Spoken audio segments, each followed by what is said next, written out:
When 9 o'clock on a spring morning appears so far as your eyes can tell as dark as midnight, then there is something very seriously wrong somewhere. Albert? Albert! Where are you?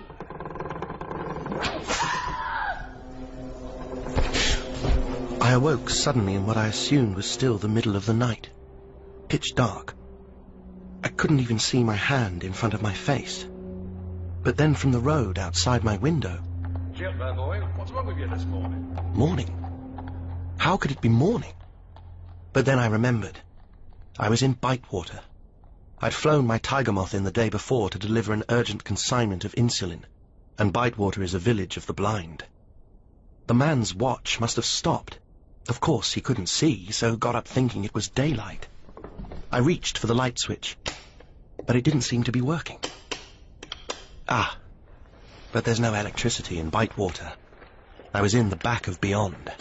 That you, John? Oh, it is, Greg. How do you know it was me?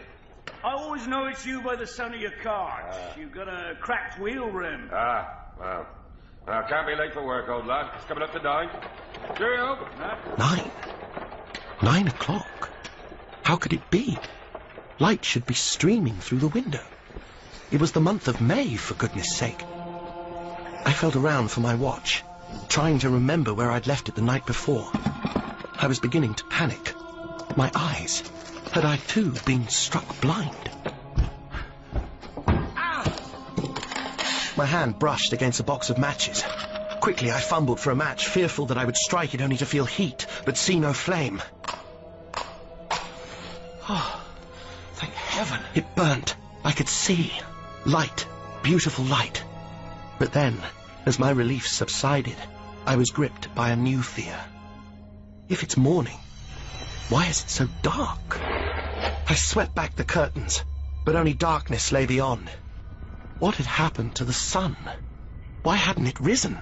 Mr. Hartlow? Mr. Hartlow, where are you? That was the moment when my life as I had known it for the last 29 years ended. Right there, on that Wednesday, 28th of May. There was no tolling of the funeral bell to mark its passing. Only the sounds that should not be. Those morning sounds so strangely out of place in the darkness. Horses pulling carts, the blind tapping their sticks as they set out for work. For some reason, however, it remained dark. The sun was dead. And this was the beginning of everlasting night.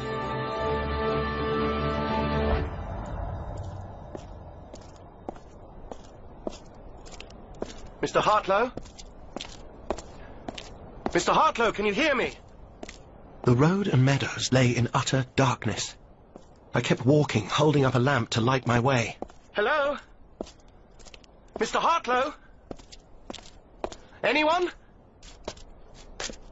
David? Mr. Hartlow, I didn't see you there. What's wrong?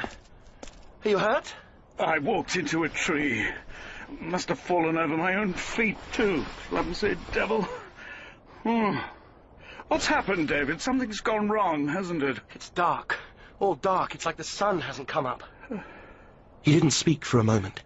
That kind-hearted man who'd been blinded 30 years ago along with 99% of humanity when those green lights blazed across the sky. That kind of darkness is a great equalizer between the two of us, isn't it? The sighted and the unsighted. If I help, do you think you can walk? May I sit for a moment? Feel a little dizzy. Of course. Take as long as you need. Please, let me tell you something. It's been preying on my mind for years. We possess this tiny oasis of civilization here on the Isle of Wight, while the rest of Europe is wilderness now. We're safe, we have enough to eat. But a long time ago I reached the conclusion that all this hard work of ours is futile. You see, I truly believe that 3 decades ago, nature, fate or God himself, decided to wipe us out, render us extinct. Yet some of us survived and settled here on the island. I tell you, David, God will not be cheated. He has marked us out for extinction. Listen, in nearly every culture, legends prophesy that darkness precedes the apocalypse. Mr. Hartlow, Why are you rubbing your neck? Did you hurt it when you fell? The Vikings, the Sumerians, they all have legends of darkness that herald the coming of disaster. Is there something on your neck? Remember the Bible's book of Exodus? One of the plagues to afflict Pharaoh was darkness. The Lord God said to Moses, "Stretch your hand toward heaven that there may be darkness over the land of Egypt, a darkness to be felt." Remember those words, David. This darkness marks the beginning of the end. Hey, Mr. Hartlow, I've got you. Mr. Hartlow. Oh. Mr. Hartlow was dead. Strange. How could simply walking into a tree have caused the man's death? But then my lamp revealed a crimson mark on his neck, and I knew what had happened. I had to find a radio straight away and warn HQ. Holding that lamp high, I headed back into the village, searching for a post office, because I knew that's where I'd find a two-way radio. The streets were deserted. Ominously. Hello? Anyone here? The little shop was empty. I feared that its residents had met the same fate as Mr. Hartlow. I soon found the radio, attached the battery clips, and switched on. Hello, this is an emergency transmission on frequency 9. Emergency HQ, Newport. Do you read me? Over.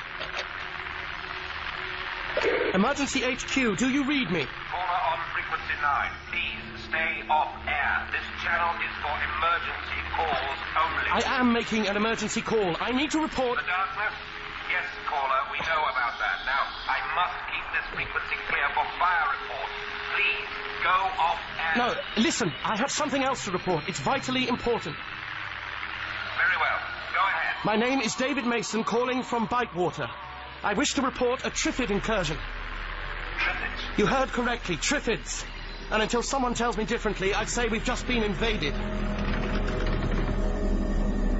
Triffids. The Great Blinding. Together they created the most destructive event in human history. Billions died. Cities fell into ruin, civilization collapsed, and the Triffid, the plant that walks and kills, conquered the world. That was over 3 decades ago. Yes, there are still survivors. Fragile colonies dotted here and there. They cling to life. Just. Listen.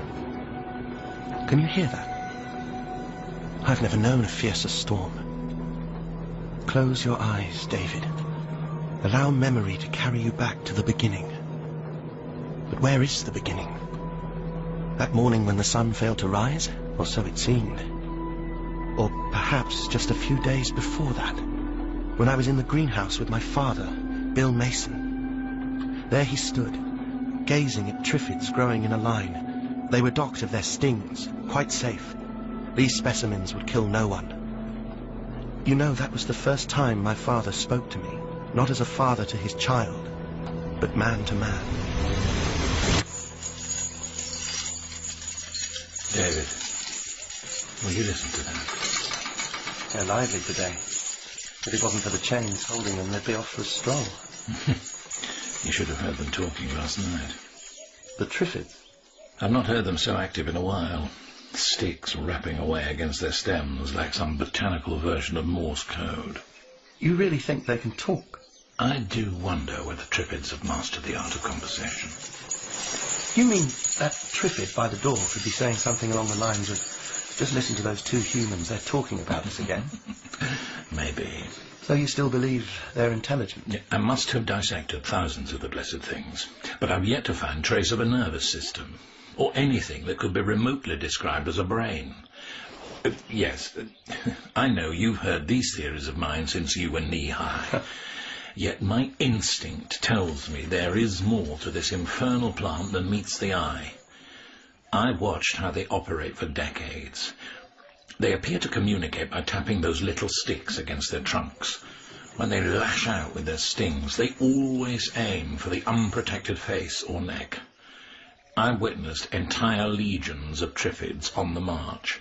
They target communities of survivors. They prowl and attack and kill. Like there's an ice-cold mind hiding somewhere inside all that greenery. But we can still beat them. Oh, indeed. We're going to try our damned hardest. After all, I don't believe they should inherit the Earth, do you? Grief, Dad. It's like they're answering your question. They're in good voice, aren't they? My children of the soil. So, my Triffid friends, why are you so vocal today? What have you heard? Is Triffid High Command ordering a new attack? Are you eager to join the fight? Look at them. They're trying to pull the chains out. Go ahead. Do your best, Triffids. Those links are embedded in concrete. You are well and truly shackled. David, I've always possessed this steel hardcore optimism, but lately I'm beginning to have doubts, you know. But surely we're safe from wild Triffids on the island. We're holding our own, son. Yet sometimes I wonder if this is just the eye of the storm, that we're only secure for the moment. Are you saying this is a fool's paradise? Pass me my tobacco, will you? Thanks. What I will say is this. By sheer good fortune, we've been given a breathing space after escaping here from the mainland. The last 25 years have been a lull. A peaceful, even prosperous lull. But we must face a harsher reality, that at some point we shall encounter our greatest challenge yet. But we're succeeding here. We have law and order, commerce, transport, growing birth rate. A miracle in its own right. I haven't confessed my fears to you before, but I'm afraid that we've grown complacent. Here we are, safe on our little island. However, we have largely turned our backs on the outside world. David, listen to me. We are brilliant in the art of repair. We recycle, we refurbish, but we don't build from scratch. We don't dig ore from the ground to produce refined metals. If we're not doing that, how can we build new tractors or even cast so much as a humble spoon? Those aircraft you fly... They're good machines. Yes, I agree. But the newest one is over 30 years old. 30 years. This should be in a museum. Listen to me. Whatever we're achieving, it isn't enough. We must move forward. Enough of scavenging on this carrion of a dead civilization. We need to manufacture components. We must invent new machines, because one day there will be nothing left of the old world to scavenge. And then, without a shadow of a doubt, we shall decline into a new dark age, one from which we will never emerge. When I heard my father speak like that, I understood that he'd been brooding on a long-held fear. He predicted a future devoid of even the remnants of civilization. He anticipated a time of chaos and the death of our island community.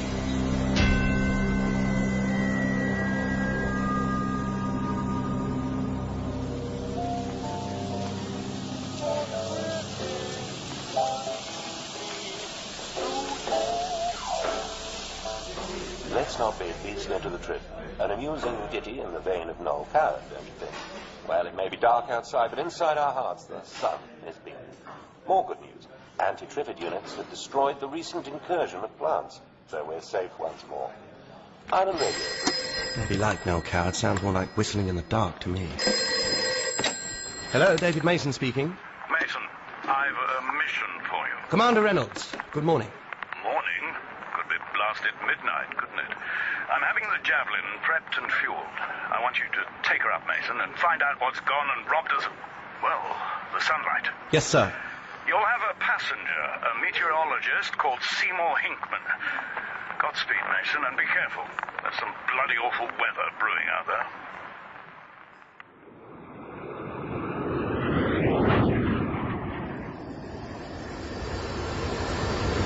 Goodness, Mr. Mason, this cockpit's on the snug side, isn't it? Well, jet fighters aren't famous for their creature comforts, Mr. Hinkman. We're coming up to 5,000 feet. Rather a bumpy ride, too. But there's a hell of a storm blowing in, so there'll be turbulence. Lots of turbulence.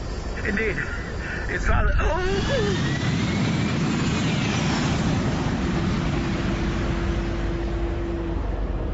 was an air pocket, causing us to drop. Whatever you do, don't vomit into your oxygen mask, okay?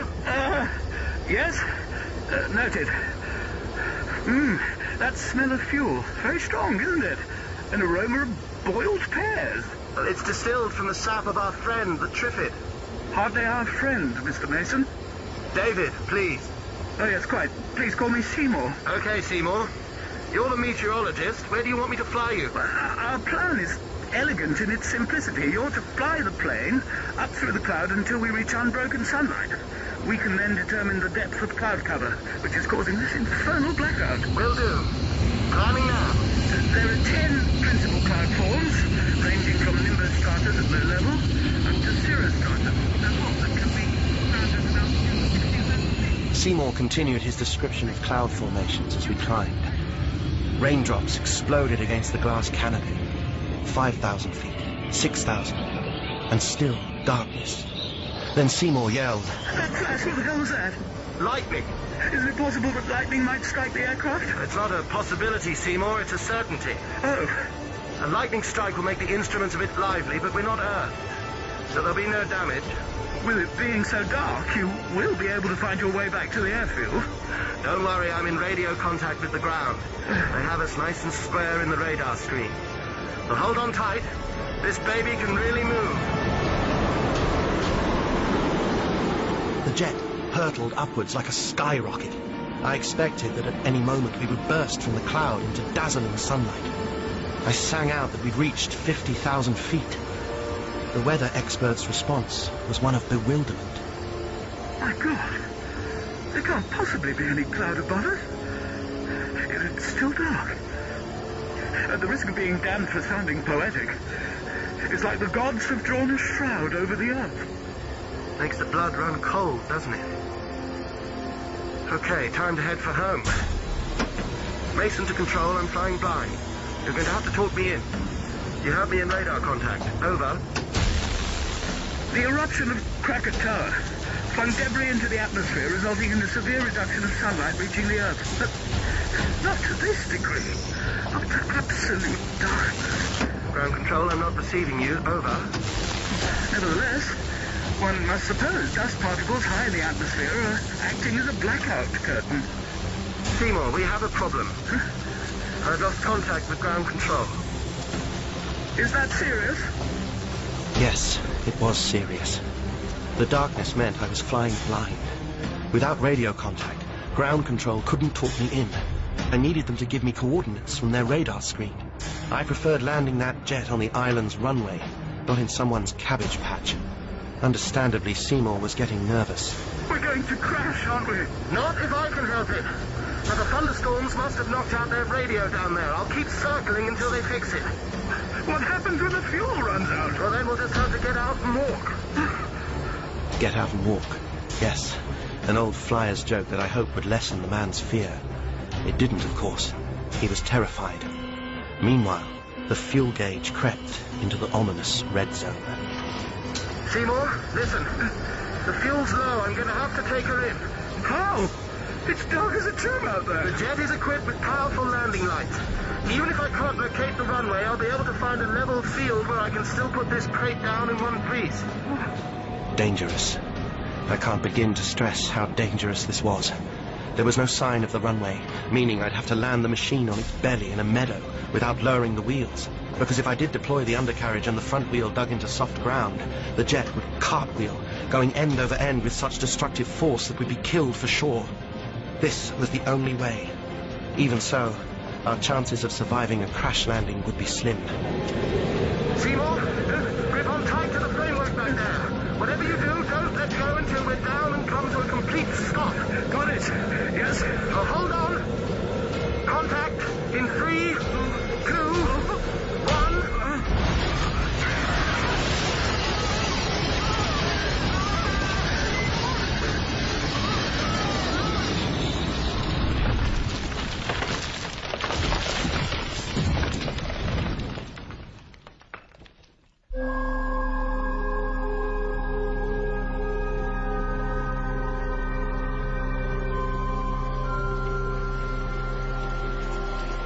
The landing made me lose interest in everything that this big wide world has to offer. Eventually, I opened my eyes and realized I still occupied the pilot's seat.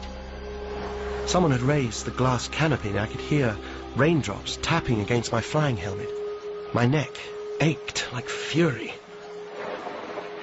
David? David, are you all right? I'll live. Oh. Seymour? Yes? Are you still in the aircraft? Yes, I decided to wait here until you came round. Oh, you idiot. There might have been enough fuel in the tanks to blow us sky high. Sorry. But you're not hurt. I'm fine. Oh, thank goodness for that. Okay.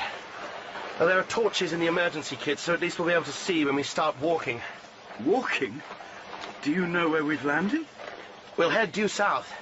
If we're on the mainland, that will take us to the coast. If we're on the Isle of Wight, we'll probably find a farmhouse. Here's a torch. Ah, thanks.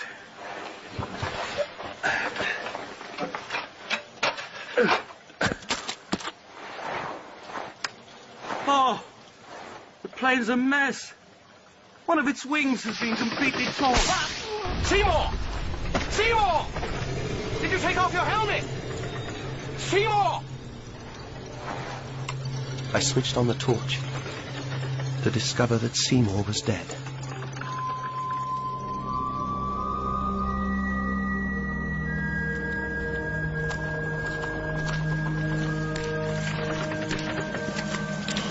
Come on, Triffids.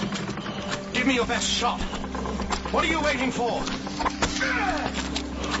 My thick, vulcanized flying suit with the helmet locked down proved as effective as armor plating. Those miserable perambulating weeds couldn't kill me. Not like poor Seymour.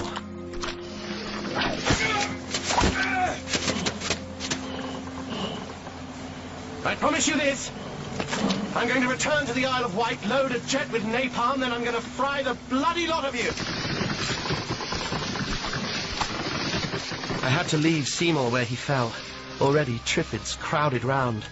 The plants stand 10 feet tall, green, leathery leaves. Their lethal stingers at the top of the stem can lash out 15 feet or more. Triffids. Green death. Soon they'd start feeding on Seymour's body. Clearly, I must have crash-landed on the mainland.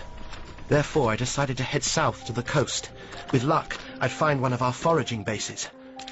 That was the moment I could thank heaven for at least one small mercy. Ever so gradually, the sky turned from black to grey. Was this the return of daylight? But the land didn't end with a beach. Bizarrely, the landscape just frayed away at the edges, looking as if the ground itself had decayed into fibres, which were being washed by the surf. I moved closer to the sea, shining my torch this way and that. Then I understood. This land was counterfeit, a freak of nature. It wasn't solid ground at all. I was on a raft.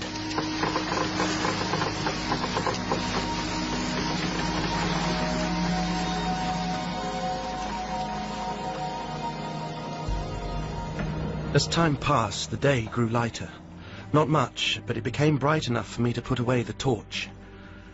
I walked all around the island that wasn't really an island. It was a gigantic raft, formed from driftwood and the remains of what might once have been a jetty. The entire thing was glued together by a layer of turf. Beneath that, there'd be nothing but cold seawater. Of course, this vast floating mass of debris populated by yours truly and Triffids could have been created by sheer chance. Or did this serve as a troop carrier for the Triffids? Did they build the raft? Okay, David. Occupy your mind. Be constructive. Explore. Presently I came across large mounds that rose out of this otherwise flat landscape of sorts. Nearby a sign covered with moss. Moorings for permit holders only. Then I understood. Those weed-covered mounds were the hulls of rotting boats and yachts.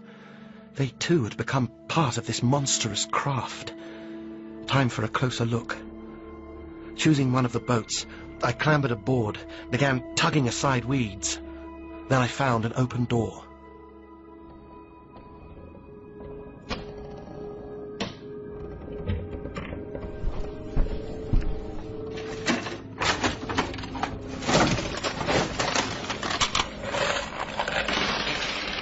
Money. Coins from the old world. Someone had actually stored thousands of the things in the cabin of that boat. And a television bolted to the wall. I'd have loved to have seen a television that works. Imagine a film that appears in that glass in front of the box. Oh, a thing of wonder, to be sure. That's when I saw a face at the porthole. A strange, wide-eyed face looking directly at me. Drawing my pistol, I ran up on deck. There, at the far end of the derelict boat, was a figure. A live, fast-moving creature with masses of dark hair. Wait! The figure paused. A girl. Yes, a girl, perhaps 16 or so, dressed in rags and staring at me in shock, like I just burst from a tomb. Of course, the helmet was covering my face. I was scaring her. Don't be alarmed. My name is David. I won't hurt you. There was a feral quality about her, like a wild cat. I won't harm you. Gosh, how did you avoid the Triffids? Yes. How did she avoid the sting of the Triffids? She wore rags, not protective clothing. Wait, please, don't run away. I'm sorry, I'd heard about abandoned children on the mainland being raised by animals. I'd always dismissed those stories as utter nonsense. But now... Food! You're hungry! Setting my pistol down, I gave her some chocolate from my emergency ration. Ha! Down in one. You've never eaten chocolate before. Blast! That was close! There's a Triffid behind you! Get down, I'll shoot off its stinger! Stop! It's all right! I smashed its stinger! No, wait! No! Don't go in there! Don't! I actually considered putting a bullet into her leg to stop her, but I lowered the gun and shook my head in despair. The terrified girl ran full tilt into the heart of the Triffid grove, into that death trap. The girl disappeared from sight, and it felt as if something had died inside my heart.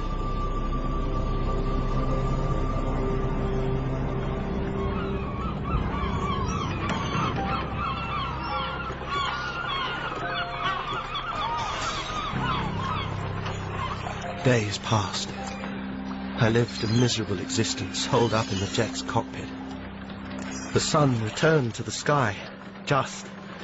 It cast a dull red light that did nothing to lift my spirits. The feral girl must be dead like Seymour.